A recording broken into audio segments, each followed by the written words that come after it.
형제자매 여러분, 그러므로 나는 하나님의 자비하심을 힘입어 여러분에게 권합니다. 여러분의 몸을 하나님께서 기뻐하실 거룩한 산 제물로 드리십시오. 이것이 여러분이 드릴 합당한 예배입니다. 아멘. 안녕하세요. 이 마이크로 나가나요? 이 마이크로 나가나요? 네, 마이크가 여기도 있고 여기도 있고 여기도 있고 당황스럽습니다. 예배드리는 모습을 뒤에서 보면서 제가 마치 가난한 집 막내 아들이 흙 묻은 신발을 신고 부잣집 거실에 들어와 있는 듯한 느낌을 갖고 있습니다. 굉장히 두렵고 떨립니다. 여신도 연합회 오셨던 분들은 이해하실지 모르겠네요. 제가 지금 벨트도 찾고 이 단추도 끝까지 채웠습니다. 그만큼 제가 경직되어 있습니다. 그러니까 제가 지금 매우 두려운 상태였거든요. 저한테 용기를 주실 분들은 함성과 박수로 좀 해주시면 좋겠습니다. 박수 한번 주시겠습니까?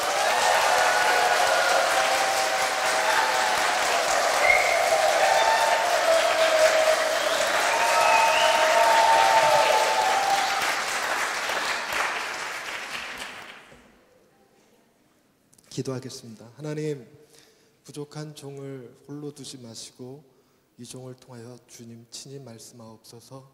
이 시간 말씀하시는 주님을 기다립니다. 예수님의 이름으로 기도드립니다. 아멘.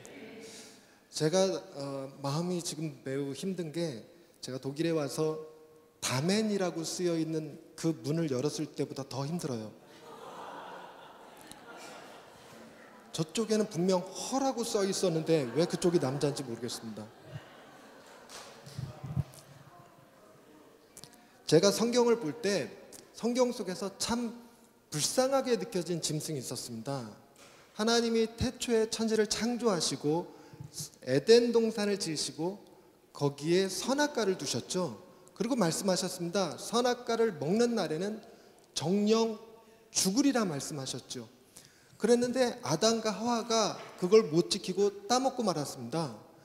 그래서 하나님이 말씀대로라면 하나님께서 정령 죽으리라 하셨으니까 아담과 하와를 죽였어야 되는데, 성경을 보니까 아담과 하와를 대신해서 죽은 다른 존재가 있음을 알게 됐습니다.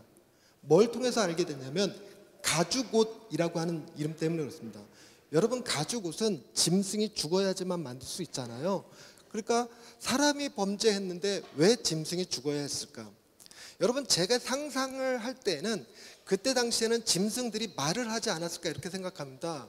그렇게 생각하는 이유가, 뱀이 하와에게 하와야 하와야 에덴 동산에 있는 모든 나무의 실과를 먹지 말라 하시더냐 라고 뱀이 말했을 때, 만약에 그때 당시 짐승들이 말을 못했다면 하와의 아주 지극히 정상적인 반응은 아, 뱀이 말한다, 어머나 아담 이러고 갔어야 되지 않을까 생각이 들어요. 그런데 이렇게 반응하지 않고 너무 자연스럽게, 아니 에덴 동산에 있는 모든 나무의 실과를 먹되 선악과의 열매만 먹지 말라고 하셔서 이렇게 말하는 걸로 봐서 그때 당시 짐승들이 말을 하지 않았을까 이런 상상을 해보는 거예요.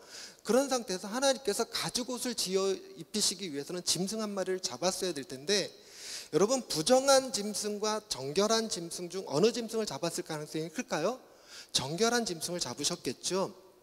제 생각에는 뱀을 잡아서 그 허물을 확 찢어갖고 그걸로 꼬매갖고 옷을 만들어 입히면 어떨까 싶지만 뱀으로 될 게 아니죠. 그러려면 뱀 몇 마리는 잡아야 되니까 정확한 건 아니지만 소를 잡지 않았을까. 소가죽이 한번 죽여갖고 옷을 지어 입히기엔 제일 크지 않을까 이런 생각 때문에 그렇습니다. 근데 그 소에게, 소야 네 가죽 좀 벗어줘야 되겠다. 네? 네 가죽 좀 벗어달라고. 네? 그 나더러 죽으란 얘기 아니에요. 내가 살아서 어떻게 이걸 벗어서 줍니까? 하나님께서 선악과를 따먹는 날에는 정령 죽으리라 하셔서 우리는 그 근처도 안 갔습니다. 그런데 하나님, 선악과를 따먹은 하나님의 형상대로 지은 저 아담과 하와를 위해서 나를 죽이시겠다고요? 이게 말이나 됩니까? 하나님이 가만히 있어봐. 틱. 그 짐승이 얼마나 억울했을까 하는 생각이 들어요.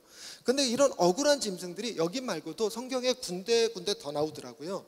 노아가 방주를 짓고 방주에 사람들과 짐승들이 타잖아요.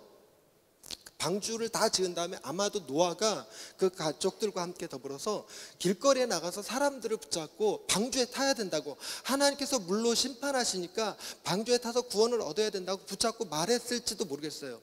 아마도 많은 사람들이 그 노아에게 이렇게 말했을 겁니다. 노아!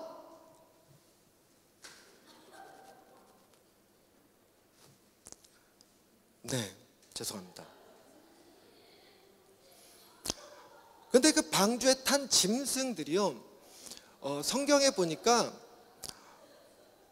부정한 짐승 한 쌍, 정결한 짐승 7마리 이렇게 태운 것 같아요.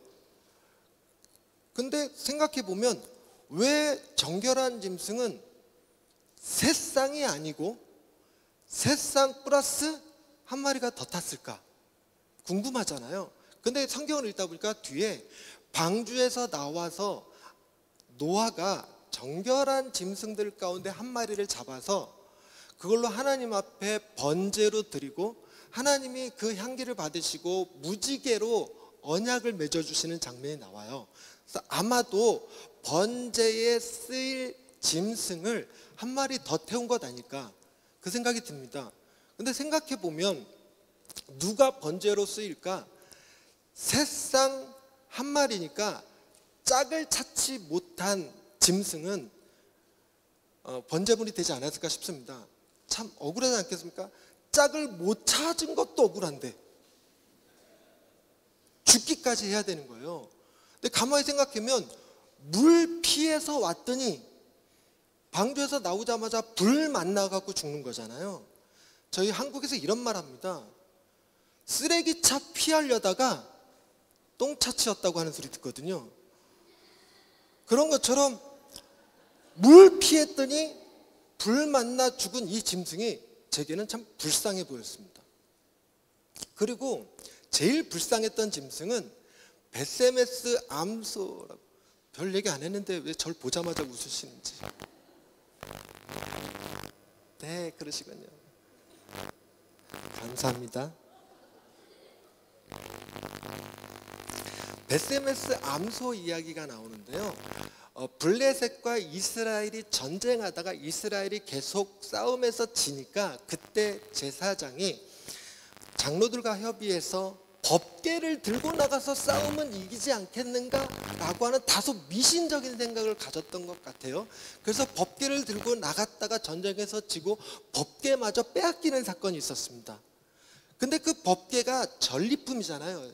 이게 신물, 이스라엘 국가에서 가장 소중한 보물을 전리품으로 뺏은 블레셋 사람들은 무슨 생각을 하냐면 역시 우리의 신이 저들의 신보다 훨씬 강하도다 이 생각을 갖습니다. 그래서 그 법궤를 그 5도시, 블레셋이 5개 중요한 도시로 구성되어 있었는데 5도시를 순회하면서 전시할 계획을 품었어요. 그래서 첫 번째 도시에 딱 들어가서 다곤이라고 하는 자기네들이 섬기는 신상이 있는 곳에다가 법궤를 딱 놔뒀더니 세상에 다음날 와서 보니까 그 큰 다곤 신상이 엎어져 있는 거예요. 누가 쓰러뜨렸지? 다시 일으켜 세웠습니다. 죄송합니다. 목이 타서.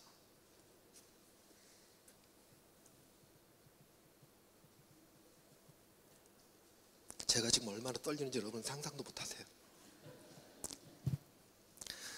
그 다음날 다시 와봤더니 다곤 신상은 이번엔 아예 엎어진 걸로 끝난 게 아니라 목과 팔과 다리가 다 부러져 버렸어요. 그리고 나더니 그 동네에, 그 도시에 독한 종기가 돌기 시작하는 거예요. 그래서 사람들이 죽어나가고 막 가렵고 괴로운 거예요. 그러면 여러분 이게 법계 때문일까 아닐까 좀 의심스럽죠. 우연의 일치일 수도 있잖아요. 우연의 일치. 그래서 그 다음 도시로 이 법계를 보냈습니다. 그랬는데 그 다음 도시에서도 똑같은 일이 벌어졌어요. 다곤 신상이 엎어지더니 부러지고 동네 사람들이 다 독한 종기가 걸려서 괴로움을 당합니다. 여러분, 이쯤 되면은 의심스럽지 않습니까? 법계 때문일지도 모른다는 생각이요. 여러분, 법계 때문에 그런 일이 벌어졌을까요? 우연의 일치였을까요? 그것이 블레셋 사람들도 논쟁거리였습니다. 왜냐하면 이게 법계 때문에 일어난 일이었으면 왜 이스라엘이 전쟁에서 졌겠느냐는 겁니다. 그러니까 그저 우연의 일치야 라고 얘기했습니다. 그러고 나서 세 번째 도시로 보내려고 했는데 세 번째 도시는 아무리 우연의 일치라도 받기 싫어요. 받기 싫어요. 그리고 두 번째 도시는 아무리 우연의 일치라고 생각하려고 해도 빨리 보내버리고 싶습니다. 그러자 이 법계가 주지도 못하고 갖고 있지도 못하는 뜨거운 감자가 되고 말았습니다. 뜨거운 감자라는 게 손에 쥐고 있으면 뜨거워서 들지도 못하고 먹지도 못하고 그런 상태를 뜨거운 감자라고 그러는데 그 법계가 바로 그 뜨거운 감자처럼 돼버렸죠. 그래서 이 블레셋의 권력자들이 지혜자들과 복술자들, 소위 머리가 깨었다는 사람들을 모아놓고 회의를 했습니다. 이게 우연의 일치일까 하나님의 저주일까? 이걸 어떻게 하면 알 수 있느냐? 그리고 이 문제를 어떻게 해결하면 좋겠냐? 그랬더니 그 지혜자들이 꾀를 하나 내는데 뭐라고 그러냐면요, 우리가 속건제물, 하나님께 드리는, 이스라엘 백성들이 드리는 제사 가운데 속건제, 죄를 사하는 제사가 있는데 그 속건제물로다가 금, 쥐 5개, 금 독종 5개를 만들어서 법계, 새로 만든 수레에다가 법계 싣고 그 제물들을 싣고 그 다음에 소 2마리를 끌어다가 메어서 보내보십시다. 어떤 소를 끌어와야 되냐면 단 한 번도 멍에를 메어보지 않은 소여야 합니다. 여러분, 멍에를 한 번도 안 메본 소가요, 멍에를 딱 메면 잘 움직이는 게 아니라 너무 답답하고 힘드니까 막 이 난리를 칠 겁니다. 그런데다가 그 정도 갖고는 안 되고 젖나는 암소여야 합니다. 여러분, 젖나는 암소, 멍에를 메어보지 않은 젖나는 암소가 만약에 가만히 두면 이스라엘로 갈까요? 지 새끼들에게로 갈까요? 지 새끼들에게로 가겠죠. 당연히 본능인데, 젖이 나는데 지 새끼들 먹이고 싶지 않겠습니까? 그런데 그런 암소 한 마리 갖고는 안 돼. 왜냐하면 이 암소가 미쳐버려 갖고 이스라엘로 갈지 모르니까 2마리를 끌어다가 놓고 베세메스 방향으로, 이스라엘 방향으로 놔뒀는데 그쪽으로 가면 하나님의 저주, 안 가면 우연의 일치, 이런 거라고 얘기를 해줬어요. 그랬더니 정말 신기하게 그 2 암소가 송아지들이 있는데도 불구하고 베세메스로 곧장 갑니다. 곧장 가요. 베세메스에서 일하던 이스라엘 백성들이 막 농사일하다 눈 떠보니까 저기 블레셋 지경에서부터 소 2마리가 오는데 법계가 실려 있는 거예요. 그러니까 난리가 난 거예요. 법계가 돌아왔다! 법계가 돌아왔다! 그러고 나서는 그 소를 데려다가 제 생각에는 얼마나 귀하고 고마운 애들입니까? 지 새끼들한테 안 가고 이스라엘로 곧장 와준 그 소들이 너무 귀할 것 같은데 막 목욕을 시켜준 다음에 맛있는 여물을 삶아갖고 실컷 먹인 다음에 다시 지 새끼들에게로 돌려보내야 될 것 같거든요. 근데 성경에는 뭐라고 써있냐면 그 수레를 쪼개서 장작으로 삼아갖고 이 2 암소를 하나님 앞에 번제물로 태워서 드렸다라고 기록되어 있어요. 제가 그거 보는데 이거 이스라엘 백성들 너무한 거 아니야? 그 소들은 얼마나 억울했을까? 자기네들이 니들이 빼앗긴 법계를 내가 우리 애들까지도 저기 놔둔 채 갖다 줬는데 내게 이럴 수 있어? 하고 항의할 것 같았습니다. 그런데 어느 날 제가 하나님의 은혜를 받고 예수님께서 우리를 대신하여 십자가에 죽으시고 부활하신 사건을 경험하고 나니까 묘하게, 아주 묘하게 그 불쌍해 보였던 짐승들이 부러워 보이는 거예요. 부러워 보이는 거예요. 에덴 동산에서 가죽옷이 되었던 그 짐승은 우리에게 의의 옷으로 입혀주실 예수 그리스도를 예표, 그림자처럼 보여주는 사건이었던 거예요. 노아의 방주에서 나왔던 정결한 짐승들 중에 한 마리는 하나님께서 다시는 우리를 심판하지 아니하시고 그 심판을 당신의 아들 예수 그리스도에게 부으실 거라는 것을 암시적으로 보여주는 사건이었어요. 더 놀라운 건 베세메스 암소, 블레셋 땅은요, 하나님을 모르는 땅이에요. 하나님을 싫어하는 땅입니다. 하나님과 전쟁하려고 했던 데예요. 거기서 태어나서 거기서 자란 소들입니다. 그런데 그런 소들이 얼마나 하나님의 큰 은혜를 받으면 세상에 하나님의 말씀인 법궤를 이스라엘 백성에게 갖다 주고 거기서 재물이 될 수 있었을까? 너무 부러운 거죠.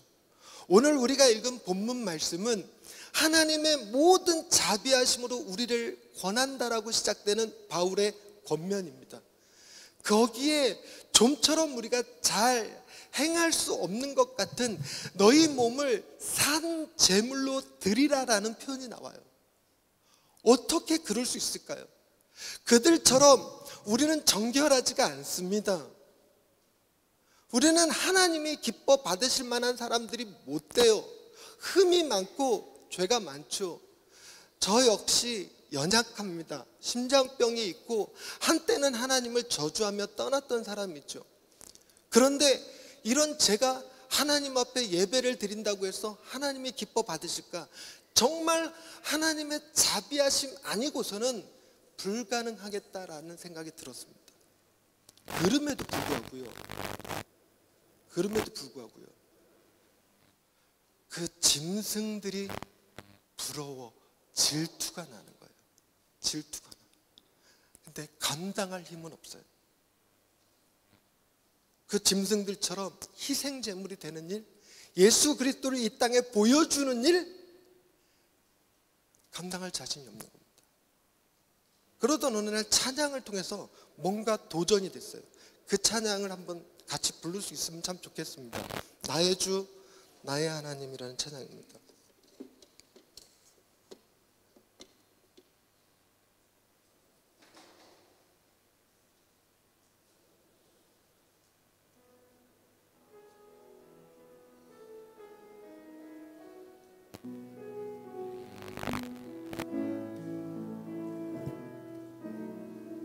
나의 주, 나의 하나님. 나의 주, 나의 하나님이여,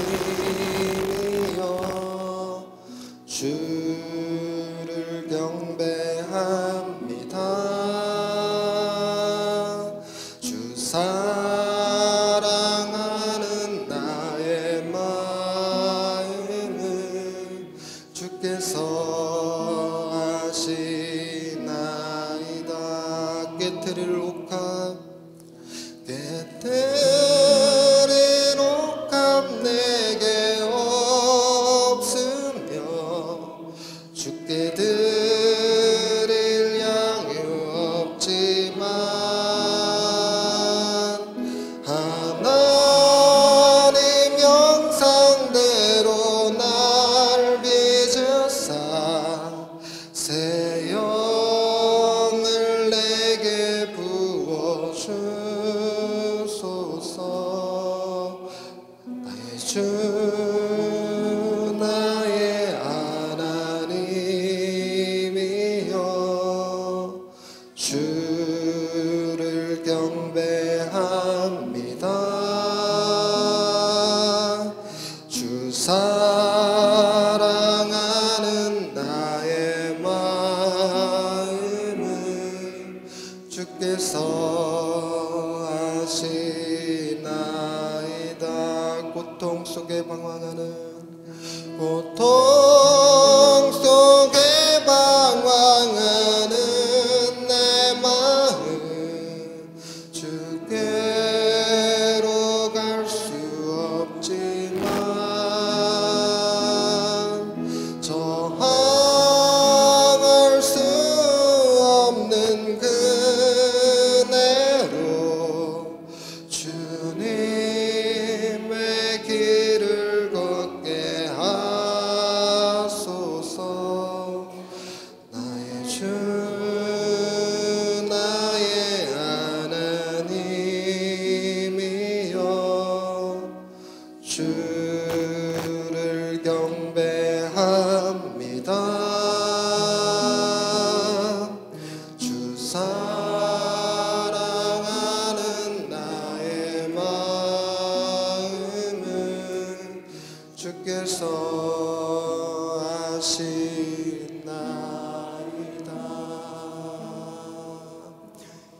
가사가 제게 어떤 마음을 주냐면 완전 공감되는 게 내게 향유옥합이 없다는 말이었어요. 깨트릴 옥합 없습니다. 내가 하나님께서 받으실 만한 정결한 모습이 제게 없어요. 그런데 더 큰 문제는 내가 내 살아가는 삶이 너무 힘들어서 고통 속에서 방황하느라고 하나님께 가기가 너무너무 힘들어요. 그럼에도 불구하고 저항할 수 없는 그 은혜를 주시면, 전 처음에 이게 오탄 줄 알았어요. 저향할 수 없는을 잘못 쓴 거 아닐까? 이렇게 생각했는데 아니었어요. 저항할 수 없는 은혜, 거절할 수 없고 거부할 수 없는 은혜, 조건도 묻지 아니하고 자격도 따지지 아니하시며 대가를 요구하시지 않는 하나님의 주권적인 은혜, 그 은혜로 주의 길을 걷게 하시면 가능하지 않습니까? 오래전에 이 독일 땅에 오셔서 파독 간호사로 광부로 긴 세월을 사신 분들이요, 말도 안 통하는 이곳에서 하나님께 예배하고 싶어도 언어가 통하지 않아서 얼마나 힘드셨어요. 그런데 하나님이 여러분들 한 사람 한 사람에게 저항할 수 없는 은혜를 주셔서 내 돈 들여서 내 시간 쪼개서 그 먼 거리에서 한국어 설교 한 번 들을 수 있다면 그걸로 족하다는 생각에 모여서 이 교회가 형성됐고 40 몇 년이 지났죠. 뭐 43년? 50? 내 나이보다 많네?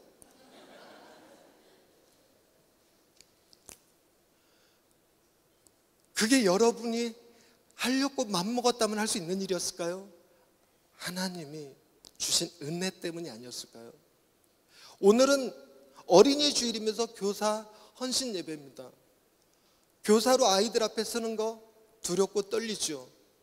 어쩔 땐 욱하는 성격에 애들을 막 야단치고 싶을 때도 있지만 그럼에도 불구하고 꾹 참고 하나님의 사랑으로 그들을 품어야 되는데 하나님의 은혜 없이 그 일을 어떻게 감당할 수 있겠습니까? 하나님, 오늘 헌신하며 드리는 교사분들 한 사람 한 사람에게 정말 저항할 수 없는 은혜를 주셔서 아이들을 사랑하는 일에 얼마든지 헌신하고 희생하며 그것을 도리어 영광으로 기쁨으로 여길 수 있는 선생님들 다 되게 해주옵소서, 이런 마음이 드는 거예요. 아이들은요, 여러분 각 세대, 각 시대별로 하나님께서 그 세대를 통해서 일하십니다. 파독, 간호사, 광부 그분들을 통해서 이 땅에 역사하셨던 하나님, 그 다음에 다시 이곳에 공부하러 온 유학생들과 이곳에서 정착하며 일하고 살아가는 다음 세대들을 통해서 또 일하셨죠. 그러나 이 아이들의 세대는 전혀 환경이 다르다고 들었습니다. 심지어 아이들 가운데는 한국말이 서툰 아이도 있고, 이 독일 땅이 하나님을 믿는 땅인 것 같으면서도 여전히 하나님을 무시하고 부정하고 살아가는 이방신의 땅인 것 같이 느껴지는 시대입니다. 그런 시대에 하나님이 저 아이들을 구별하셔서 저 아이들이 지금 제가 하는 설교가 뭔 설교인지도 모른 채 들으면서도 왠지 나도 저 짐승들처럼 하나님께 쓰임받고 싶다. 나도 이곳에서 하나님의 도구로 살고 싶다. 내 힘과 내 능력으로 안 되니 하나님이 내게도 저항할 수 없는 은혜를 주셔서 그렇게 살게 해주셨으면 좋겠다 하는 마음이 들었으면 좋겠습니다. 성령님께서 역사하여 주실 것을 기대하고 믿는 마음으로 설교했습니다. 말씀을 마무리합니다. 우리는 살면서 단 한 번도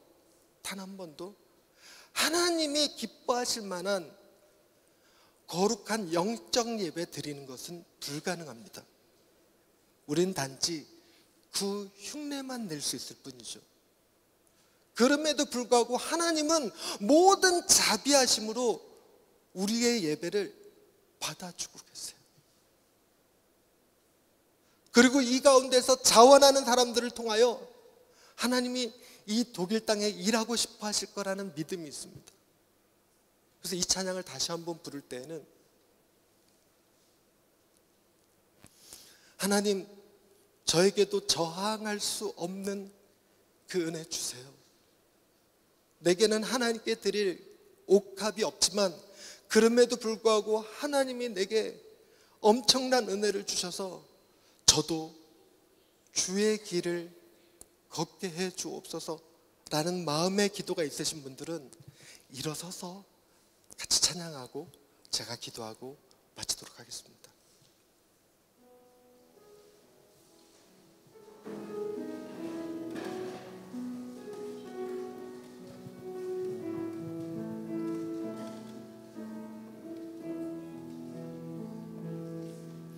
나의 주 나의 하나님이여 주를 경배합니다. 주 사랑하는 나의 마음은 주께서 아시나이다. 게트리로캅 내게 없으며 주께 드릴 양이 없지만 하나님 형상대로 날 빚으사 새 영을 내게 부어주소서. 나의 주 나의